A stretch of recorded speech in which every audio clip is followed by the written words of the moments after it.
Hello, bachcho. Let's read the question. Present question assertion and reason पर based है. Assertion says when a body dropped from a height explodes in mid-air, its center of mass keeps moving in vertically downward direction. And the reason says explosion occur under internal forces only. External force is zero.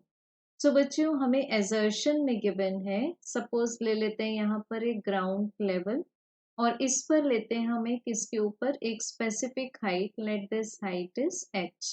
अब इस certain height से हम एक body मान लेते हैं इस body का मास है एम, इस बॉडी को ड्रॉप करते हैं। सो ये बॉडी जब मिड एयर में पहुंचती है तो इट एक्सप्लोड्स, डिफरेंट फ्रैगमेंट्स में एक्सप्लोड हो जाती है, बट स्टिल इसका जो सेंटर ऑफ मास था वो वर्टिकल डाउनवर्ड डायरेक्शन में ही मूव करता रहेगा। This is the statement of assertion. So बच्चों ये स्टेटमेंट ट्रू है as practically centre of mass travels in the original direction of the body.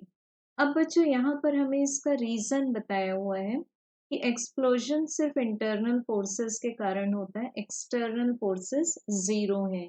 तो हम बोल सकते हैं ये बात भी ट्रू है क्योंकि यहाँ पर कोई भी एक्सटर्नल फोर्स एक्ट नहीं होते जिसके कारण ये एक्सप्लोजन हुआ।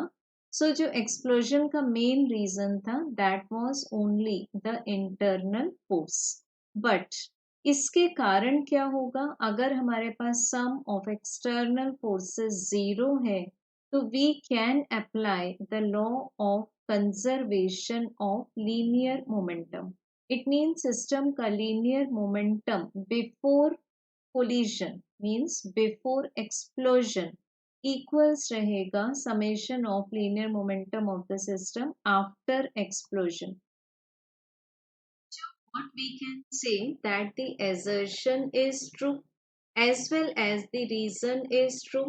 और रीजन ने हमें बताया कि assertion भी correct है. So reason has explained assertion, hence we can say that correct answer is option 1. Thank you.